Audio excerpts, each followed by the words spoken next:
I'm Jeff Surface. I was asked by SHPOA to help create this event.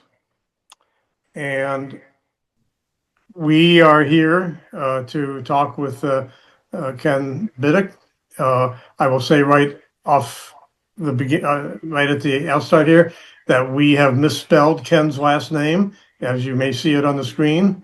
It's Biddick, but we welcome him just the same, and even more so. So I turn it over to Chris Yates, but I'm going to actually first pull up for your benefit uh, a, agenda slide. Can you see that? Nope. Okay, it's probably because I have not selected sharing my screen. Well, let me just talk it through quickly. We're going to be welcomed by Chris Yates, who's SHPOA's president. We're going to ask Tony Tenari to give us kind of the basis for the invitation into the session, invitations to the candidates. I will be your host throughout this. Scott Jardin, who has helped create the technical aspects of this meeting, is going to be in the background, able to help us as we need to be helped. And so we will very quickly, within about 5 minutes or so, invite Ken to give an opening statement, as he may wish to. And then Phyllis Moore, SHPOA secretary, and myself, Jeff Surface, will alternate asking questions, which will take the bulk of the hour. We will time it so that we are inviting a closing statement by Ken at the end, and within that hour. And then I will thank people for participating and making this happen.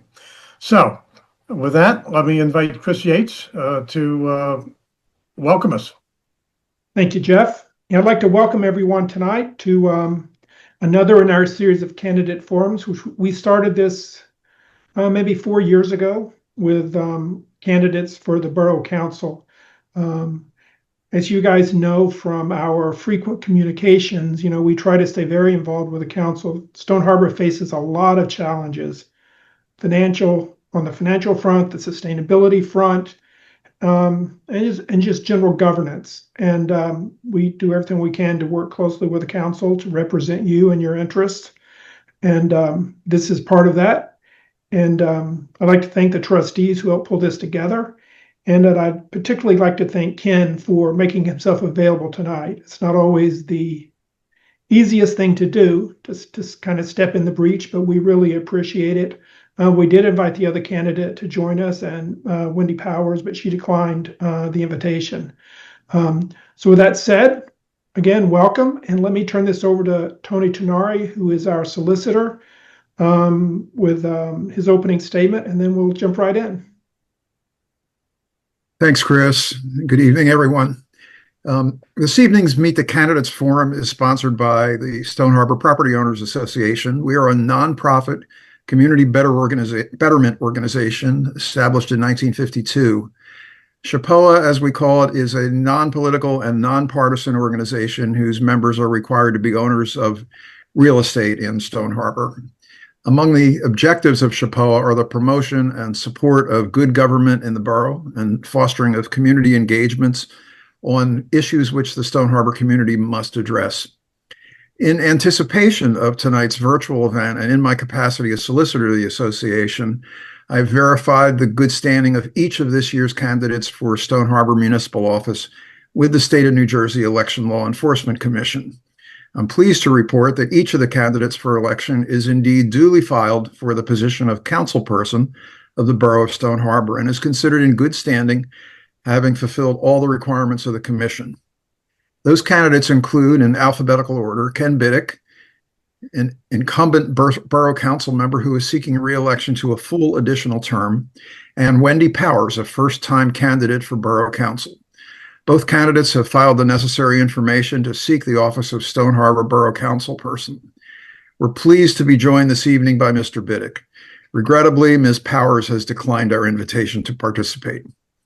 Our association does not endorse any particular candidate for office. Rather, SHPOA seeks only to provide a forum for its members and other interested citizens to learn more about each of the candidates in the service of making informed electoral choices. SHPOA is pleased to present this event to its members and to other Stone Harbor property owners, and we thank you for your participation. Jeff? Okay, thank you, Tony, and Chris as well. We are ready to begin. I've already provided my role and other opening comments I intended to make. So we can proceed. Ken, take it away. Thank you, guys. Thank you for having me. I'm Ken Biddick. I reside at 408 104th Street, and I am 68 years old. I pretty much came on the scene in Stone Harbor in 1998 via meeting my wife. Her family has had the property since 1952. It was probably sometime, I can't remember now, maybe 3-4 years ago, when folks were asking me to help out with the borough. And I basically said, I don't really want to run for office. It's not something that I aspire to, but in order for me to really get on the inside, I'm probably going to have to become a member of council. So when Tim Carney ran for mayor, I put myself out there that I would take his seat by appointment. And so that's what I did. By profession, I am a certified public accountant for the last 48 years. As right now, what we pretty much do is we run small to medium-sized companies and as their back office operator, basically their contract chief financial officer. I still do some forensic work on the expert testimony level for economic damages. And other than that, just like everybody else, I always wondered why, when I pay the kind of taxes I pay, that I have to pay for my beach tags and for parking and so forth, so on. So, those are the kinds of things that until you're on the inside, you're like, why? And so those are questions that I can very well answer at this point. We are doing a lot of things in our borough operations, and predominantly, I'll be honest with you, it's because we've brought outsiders in as our borough administrator, as prior with our chief financial officer. It's helpful to have somebody that's not a legacy person seeing things differently and recognizing that there are better ways to do things. So that's it. I'm available for questions, guys. Okay, Ken, thank you. I'd like to now ask Phyllis Moore, SHPOA Secretary, to kick things off with the first question of Ken. Thank you, Jeff. Councilperson Biddick, Ken, what are your top 3 priorities for 2026, 2027? Well, the 2026 was getting the budget done, which we did yesterday, and doing it without having to go for a cap waiver. Or people who don't understand what that is, the state of New Jersey decided many, many years ago that they weren't going to allow municipalities to spend more than 2.5% every year. And based on the inflation rate, if it was over 3.5%, you got that extra 1% to be able to spend. Everybody feeling that that's a way to keep spending reasonable on an annual basis. So the way we did that this year is we lost a lot of, I'll call high-level people. We lost our chief financial officer. We lost our tax collector and deputy chief financial officer. We didn't replace them. That was by design, because in my mind, I was able to sort of step in to help the staff, and the business administrator stepped it up quite a bit to see if the staff was going to be able to handle the workflow. So while they have been able to do that, we do need leadership because they're relatively young folks. So they don't have this season to really be able to run the borough on an executive level. But what we realize is we don't need full-time people for those positions. So we can help to keep our costs down by not hiring these high-level folks on a full-time basis. The other things that we were able to do is got people to change their health insurance to a high deductible plan, which saved significant amounts of money. And I think this year more people will convert when their renewal comes up in September. But once that's done, it's done. And so that'll be, we won't be able to save money after that. And after certain time frames, as long as our experience rating stays the way it is, then we should be able to continue to save those monies. Everybody knows health insurance has gotten ridiculously expensive. And on the state level, it's actually probably 80% almost more expensive than private. So it makes no sense. So those, that was the one big priority. The other priorities are kind of getting control over what people don't seem to have. I'll call it, inventory management, for lack of a better way to say it. Where are all the records? Where's all the physical assets that we own? What state are they in? When and where do we have to replace them? These are all capital level things, and because I think we're going to be able to really control our operating expenses, we need to really pay attention to our capital items. And one of the things that triggered this specifically was, I don't know if folks are aware that the firehouse and the council in 2023 authorized the purchase of a new ladder truck. Personally, don't think it's necessary, but it is what it is. We're probably going to take possession this year. And so I said, oh, well, where's the purchase order? Where's the contract? I want to see it because I wanted to see if we could actually potentially not have to buy it. And I didn't have any idea exactly how much it was. Well, it happens to be about $1.7 million. And we're going to get a trade-in value on the existing truck for about $350,000. So I'm like, well, we're going to take possession of it. Where's the money? And nobody had an answer. I mean, first, nobody could find the contract. Then nobody knew the ordinance that it was authorized under, or the resolution, whichever one it was. And then, of course, nobody could find the money. So the auditor finally said, the money's in this bond anticipation note, which for folks that don't understand what they are, a bond anticipation note is where we borrow on a short-term basis for things that we believe we will either likely long-term bond, or we will pay off with current cash flow. So we have about a $3.6 million bond anticipation note. 1.3 million of it is dedicated to the purchase of this fire truck. The remainder of it is down payments on various public works projects and the playgrounds. What we decided to do this year was we're not gonna pay any principal on that. We're just gonna continue to pay interest costs because it's a short-term borrowing, so it's very low interest cost. The money right now is invested, so our net interest cost is about 0.5%. So it's almost a wash. And we're doing a very large project this year, which is taking out the outfall pipes that are still on the beach and redirecting that storm sewer flow into the bay. And so we're also then going to do the streets that are going to be affected. It's going to be about a $5 million project. So together we'll bundle that into a single bond, and so that'll probably be something we'll issue the end of this year or beginning of next year.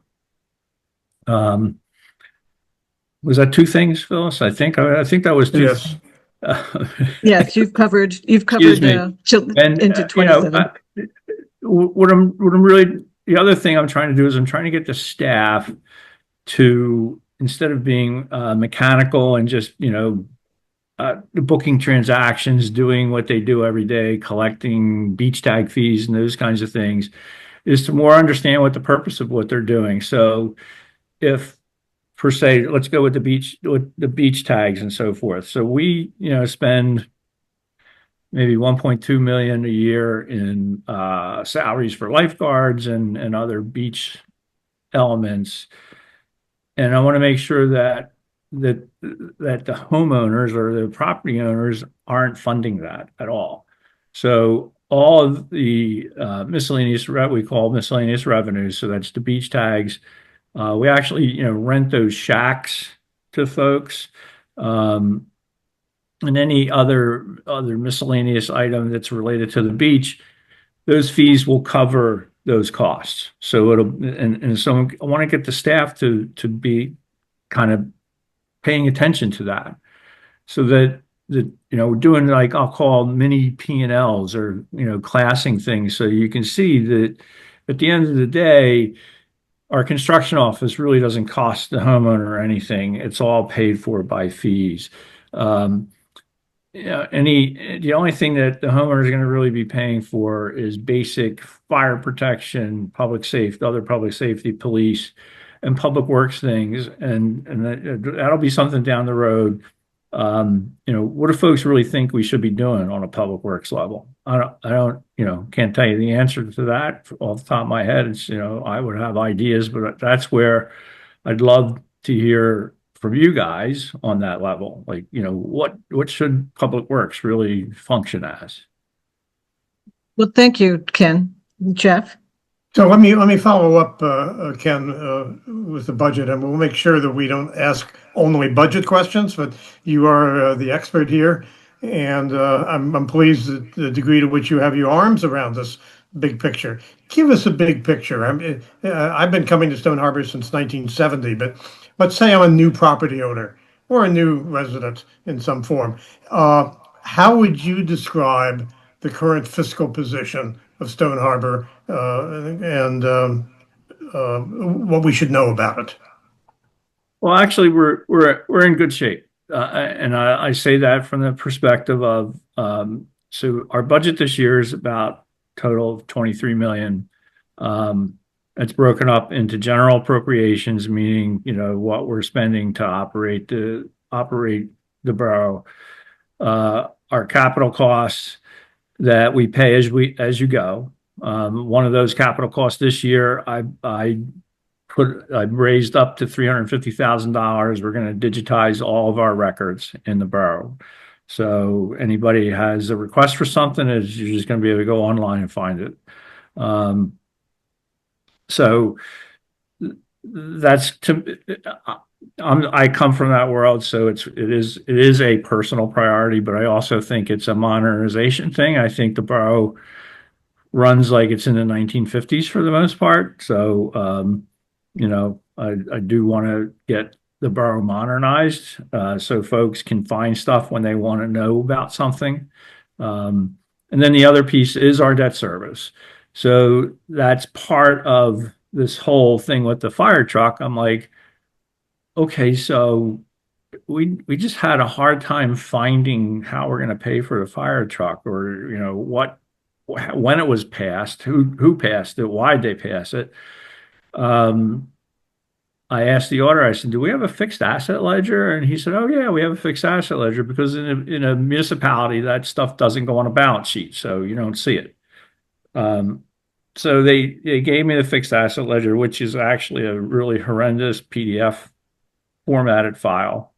I converted it into a flat file Excel sheet so that we can see where things stand. I was able to see that some of the descriptions included the ordinance that approved it. So I extracted that into its own field. That's another project that I want the staff to do, is I want the staff to identify every fixed asset on there with the ordinance that it was approved on, and what we still have, what we don't have. So what currently exists.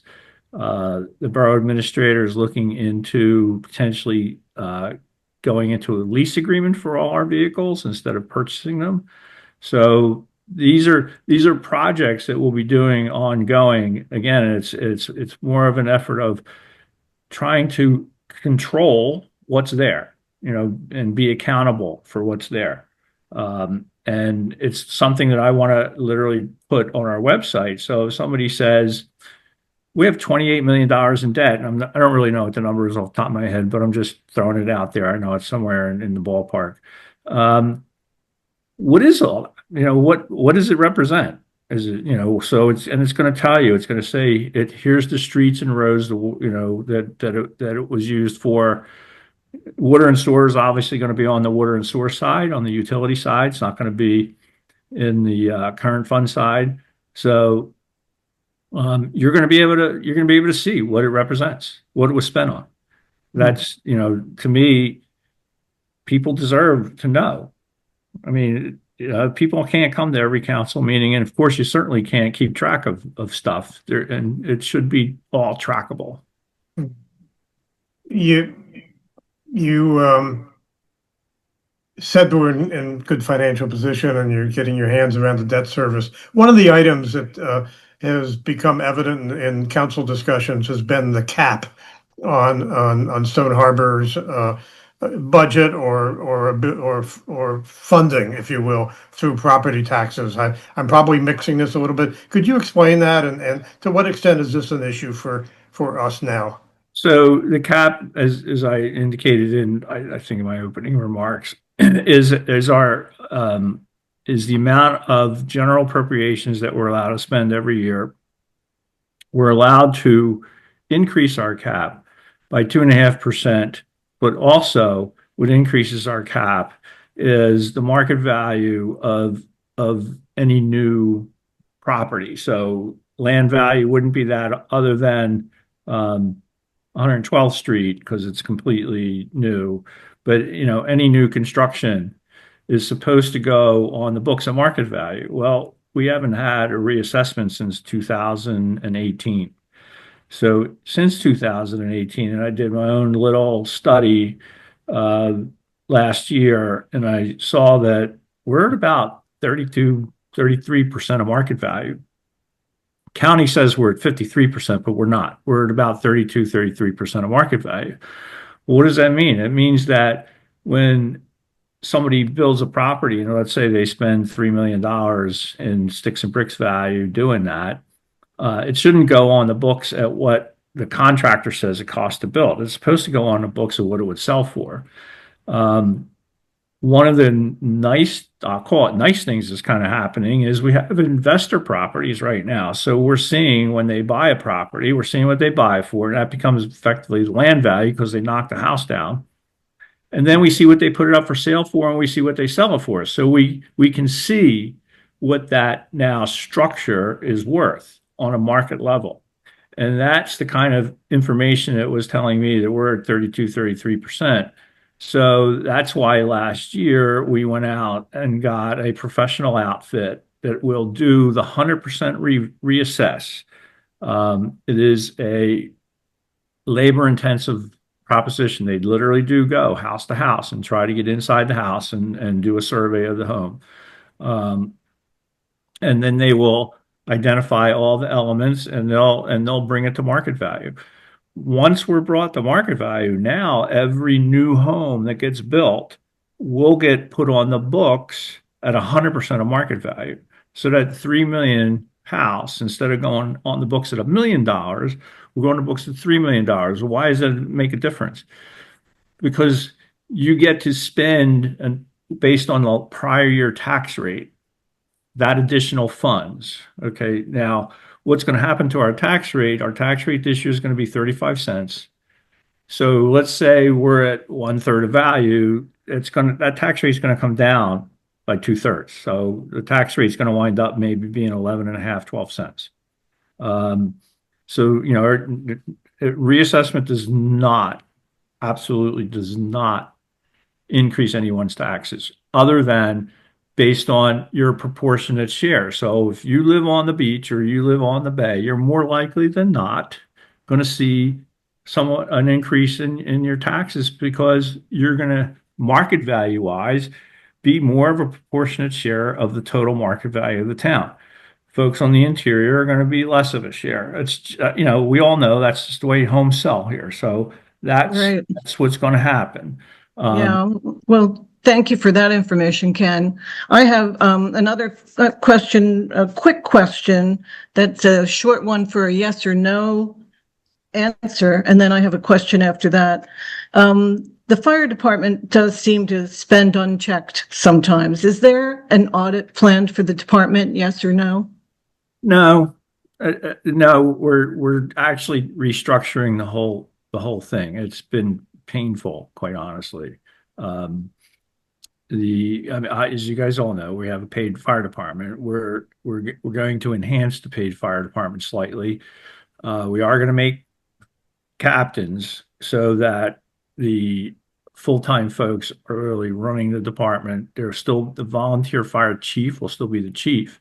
But we're also going to have an administrative captain. So the administrative captain is going to control all the scheduling and all the money. Effectively, they really have to come to us with anything they want to spend. Sound good. Good So, to hear.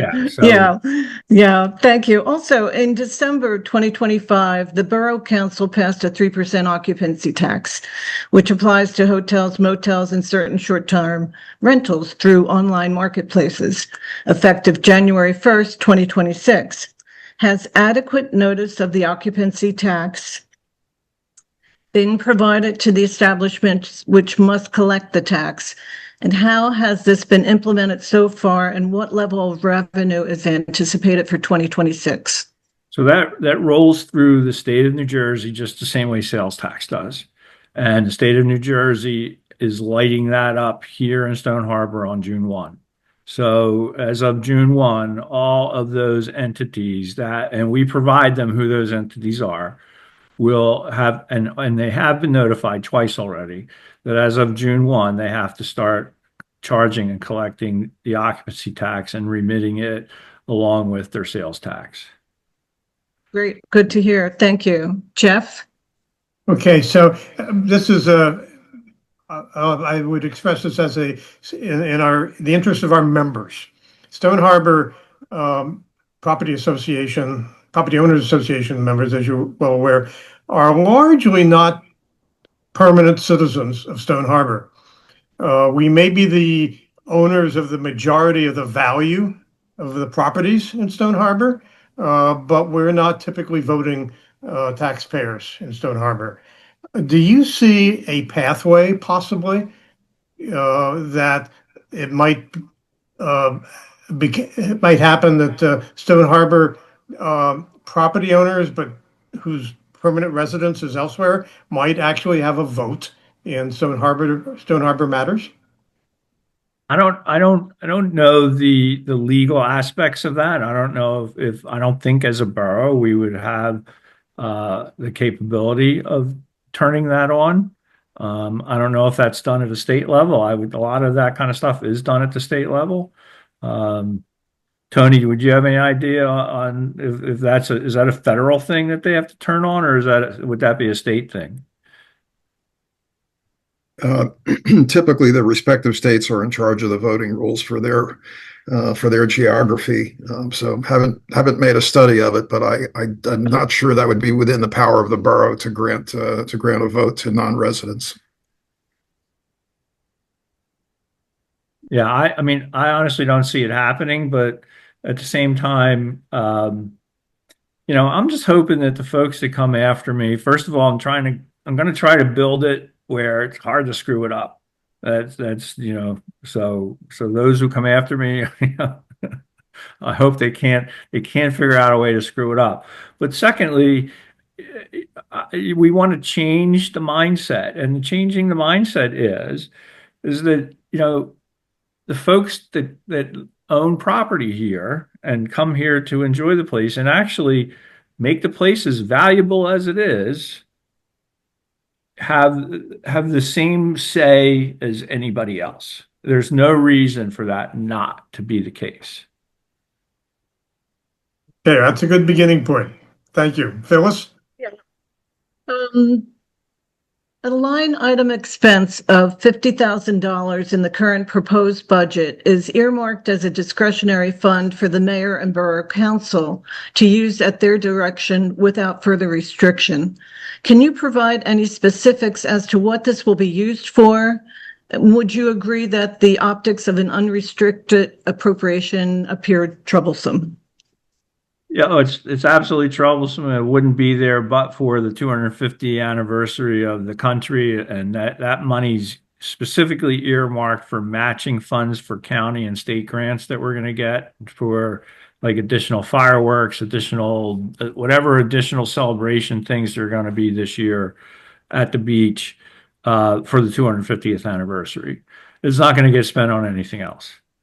And you know, if we get, I think right now we have about 75,000 that we're getting in grants, and one is a 50% match, one's a 25% match. So I think I think there's maybe 35,000 or so that may be earmarked.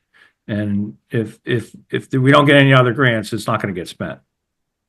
Good to know. Thank you. Jeff? Yeah, Ken, you've taken on an incredible responsibility in helping prepare the budget for this year and present it. Can you provide us an update with when you think the borough might be filling the position of chief financial officer? We've been interviewing an individual who has moved full time into town, and he recently retired from his private sector position. He's not a municipal person, so he's going to have to take classes to get his certifications, but he knows finance, and he would be a good mentor for our staff to teach them. We're still sort of not quite sure if it's the right person, but in the meantime, if we do bring him on board, it'll be getting brought on board specifically on a part-time level. It's going to stay as a part-time level. We're not going to offer him the kind of salary that he should get as if he had his certifications, because we're going to have to keep our current temporary CFO on board, and we're paying her $150 an hour. She's really not putting in more than, I think, around 10 hours a month, maybe. Her time is very limited. It's kind of doing the dotting the I's, crossing the T's of New Jersey finance law. So hopefully sometime in the next month or so, we should hopefully have somebody on board. Because quite honestly, I'm the one putting in the time. Yeah. I really don't have that kind of time to be putting in, but as I hope everybody's been hearing, I do have I got my arms around what's going on, and I know how to fix it. So I do want to do that. Thank you. Ken, instead of raising real estate taxes, what other revenue streams are being considered to bring income into Stone Harbor? And what can be saved by outsourcing or teaming with Avalon on items like trash collection, police, and other services? And then also if there's any update on possibly withdrawing from the county library system. So we have lit up every other parking spot that the borough owns as now a why is it it's not coming to me? Who what's the parking system that we use? Park Mobile. Park Mobile, right. So Park Mobile, everything that we own as a parking spot is now being lit up with Park Mobile at $2 an hour. We anticipated in the budget $750,000 for that. Last year we collected 370 approximately. Part Park Mobile takes a lot of fees. I'm going to tell you guys that right off the top. Okay, this year it'll be I believe it's a 35-cent transaction fee. So even if it's free, you're still going to get charged 35 cents. If you park less than 15 minutes, it's free for us. But and so anytime somebody logs into Park Mobile and basically says, I'm parking here, Park Mobile gets a 35-cent transaction fee. Well, last year they got a little over $70,000 in that. And that was at, we're adding an additional, I think 60% more spots. So they're probably going to get about 125,000 in those fees this year. But then they also get the credit, I'll call credit card transaction fee. And like everybody pays 3% at the restaurants and so forth. That's what they're shoving down our, literally going to call it shoving down our throat to charge us. So that nobody knew that they were charging that. Because, I literally have 100% of the data from Park Mobile. This is what I do. So, it's not, I have every instance of when somebody parked last year, and I'm like, we should have collected $420,000. Why is the budget showing we only collected 370? Well, that 50 grand was what they took from us in credit card processing fees and Venmo processing fees and so forth. So we're anticipating 750,000. I'm going to strongly suggest we'll probably bring in about $1.2 million. And that's significant considering in prior years, prior to last year or the year before, we probably weren't bringing in more than 150,000. So every 500,000 extra we bring in is a penny that we can save off of having to raise taxes. Now, what we did this year on the 1.5 cent increase in taxes was we did that purposely. So, and that purposefulness was to not use our surplus to lower or keep the tax rate flatter. It's important to have a slight tax raise so that you don't lose that part of your cap as well. You also have a levy cap. So that helps us continue to have opportunity for a levy cap. But one thing that we have to do, and you mentioned Avalon, we desperately, and I say we need, I think everybody now on council understands that we have to do things with Avalon. I don't know what it is that there seems to be such an impasse because it's ridiculous, for lack of a better way to put it. It's absolutely ridiculous. I want to get rid of the occupancy tax because the occupancy tax it's very unfair to the folks that it's getting charged to because they're the only folks it can get charged to, even though it should get charged to other renters that don't have to pay it. If we get together with Avalon, we can put in a tourism district. If we put in a tourism district, we can put a 0.5% tax, a 1% tax on every transaction that happens. So everybody's paying it across the board. The revenue stream on that is probably going to be 4 times what it's going to be on the occupancy tax. So, but we can't do it without joining with another borough. And Avalon's what makes sense. They don't have to institute it; they just have to join with us. So, but we just nobody's even having conversations. Our borough administrator and their borough administrator do meet pretty regularly these days. So I mean, we just need help. I mean, anybody that knows people in Avalon, they need to start pressuring their legislators to get together with us. We can get together as both legislative bodies and say, hey, let's figure out what we can do together and let's make it happen. It makes no sense not to. It sounds like there's a big opportunity there. We haven't talked yet about the sale of the water utility or maybe other utilities. Can you comment on the status of those discussions and what the impact would be if we, as a borough, decided to sell those? So, highly unlikely that we will, and here's the reason why. New Jersey, no, I say New Jersey Water is a subsidiary of American Water. So American Water has now figured out that they've overpaid for the utilities that they've bought, because after they buy them, and their due diligence clearly isn't that great. There's a ton of infrastructure that they have to replace. And so now, they've got to raise capital to be able to do that. They have a standing dividend of 15% to their stockholders.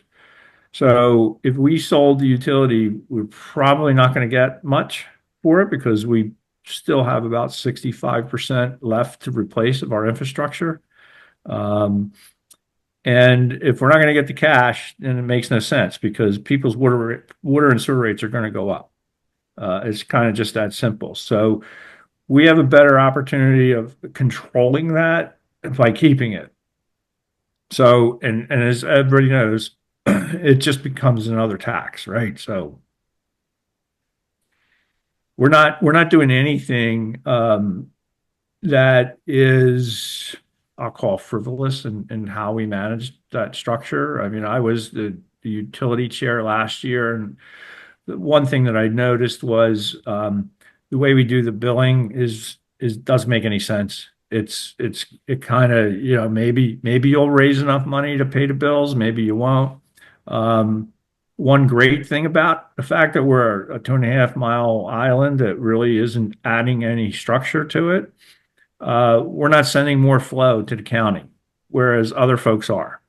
So now our proportionate share of the county's bill is becoming less. So that's been relatively flat the last couple of years. So, that's a good thing. So that's a cost that's not escalating on us, is what we have to pay to send our sewage to the county. This year, we're going to wind up probably in the third quarter, because we have to rewrite the entire ordinance on the billing structure. People are just going to pay for what they use effectively. And everybody's going to pay equally for debt service, because the debt service is about what's in the ground. And if it wasn't there, it doesn't matter if you have a single toilet or if you have 8 toilets, it still goes into the same pipes. The pipes don't change in size. They're the same. Everything's the same. What it does change is how much water you use. So that's where you're going to pay your proportionate share of the water use, and the fees that we're associating it with the water use is kind of the operating costs of the water utility, the water and sewer utility. So you're going to have your 3 buckets. You're going to pay for your sewer flow, which is going to be based on your domestic water use, because whatever you bring in your domestic meter is going to the Calumet County Utilities Authority. You're going to pay a flat fee for all the debt service, and that'll change year to year because our debt service changes a little bit. And you're going to pay your proportionate share of whatever you use in water. So, if we pump 4 million gallons of water, I don't know, I can't remember what the number off the top of my head, but and you happen to use 200,000 gallons of that, you're going to pay that proportionate share of the 4 million. That's the way it's going to be. It doesn't matter whether you're using it to water your lawn or you're using it to, and take a shower, or, you're just going to pay for what you use proportionately. So there will be we're building a slight reserve as well. So that'll be in the debt service piece. Building a little bit of a reserve to make sure that when we have to fix a well or we have to replace a pump or something like that, the money will be there. Thank you. I have a quick comment and then a question. My quick comment is, I believe Mayor Carney is listening to us tonight, and I would invite him and our borough administrator to meet with Mayor McCorston and Mr. Vall in Avalon to get the party started on talking about this shared tourism area that could bring in extra revenue. It sounds like a really positive thing, and you seem knowledgeable about it too, to kind of guide them if they needed any direction on that. And then my question is Borough Council monitoring the real legislation and its effect on Stone Harbor? And who would be responsible at Borough Hall to be monitoring this? Possibly the borough administrator? So we joined with Cape May County and many other municipalities in Cape May County. I believe they filed an administrative lawsuit for that real rules to be considered unconstitutional and not enforceable, and actually not even be able for them to be able to say that people have to deal with it. Now, last night we passed an ordinance, and we used the real language in the ordinance for a zoning for the courts, because the courts have very specific zoning in the height of the structure, and I abstained from that because I said, if on the one hand we're saying we are dead fast against these rules, and on the other hand you're implementing them in a particular instance, that's to me contradictory. So I abstained from voting on that. And they were between a rock and a hard place, to be honest with you, because the court's situation needs to be fixed on a zoning level, because the real rules are I don't want to even call it the law of the land, because they weren't legislatively passed, so they're not really a law. But it's a DEP regulation. So folks were afraid that they would constantly have to come back for some kind of zoning variance every time they wanted to do something in the courts. So I get why our folks did what they did, but at the same time, we really shouldn't be doing something using that language. Maybe we should have tried to do it without that language and still accomplish the same thing. Thank you. Jeff? Well, we're close enough to the end of the hour that I feel like we've asked many of the questions that were on our minds. I think we're always interested in your insight as to where Stone Harbor can cut expenses or where Stone Harbor can find new revenue streams. To the extent you have ideas that you haven't shared with us yet, I invite you to do that in your closing comments. I invite you to make those closing comments now, Ken. And incidentally, let me apologize again for the fact that we've all been staring on our screens with the misspelling of your last name. It's Biddick. Correct. That's right. Well, it's okay. It's up there wrong, so then you can't find me. So, so listen, you guys have been an impetus in I'll say not forcing the hand of the legislative body, but giving the legislative body the ideas of, there are revenue streams out there. Why haven't you been taking advantage of them? I mean, the parking is a great instance of that. Now that we've implemented it, obviously there's still complaints, but that's okay. People are always going to complain about something. But the simple fact of the matter is, we're going to raise an extra $1 million than we have in the past. And that's 2 cents of a tax rate. So that's meaningful.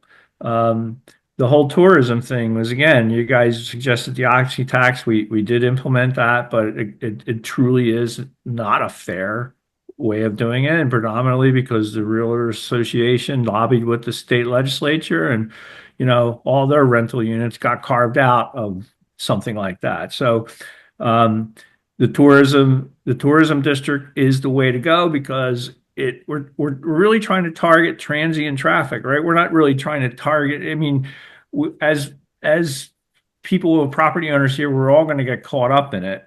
But it's a lot less than paying the extra tax. So, you're paying on $1 million, you're going to pay another $150 in tax. you can, just do the math. So I doubt that you're going to pay that much in parking.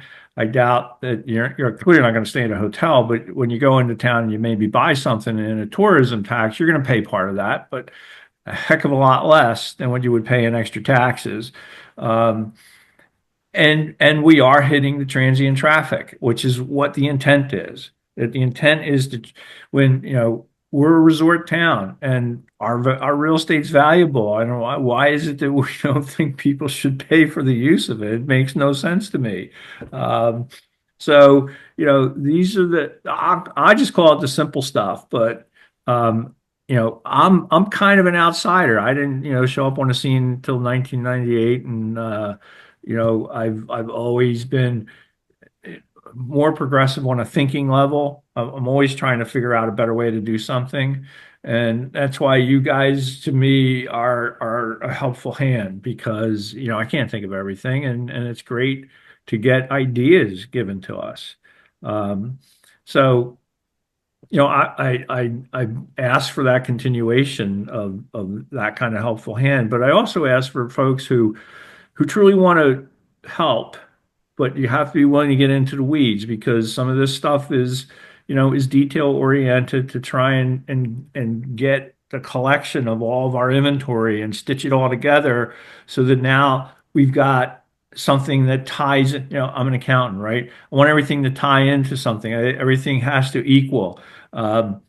Once we get it done, it's done. And then we have a process that it just happens automatically. So, the place will be probably the only place in the country where where everything is happening, how everything happened, how it came about, all the communications that got us to this point of making this decision, and then how we decided to pay for it. It'd be a great place to be. Yeah, thank you very much. There are things we haven't talked about today, like sustainability of the island, not only the beaches, but the environmental aspects beyond the water system. Much more to talk about. We'll have time to do that with you and other members of the council and the mayor, I hope, as time comes. But I'd like to thank you for sharing your time with us. I want to certainly thank those from SHPOA, Chris Yates, who's president, for getting this started, Tony for dealing with the legal aspects of what we're talking about, and Phyllis for helping me in moderating this. I want to just market SHPOA a bit. We have the Harbor Hustle coming up on June 21st. It's a 5K and a 1 mile walk.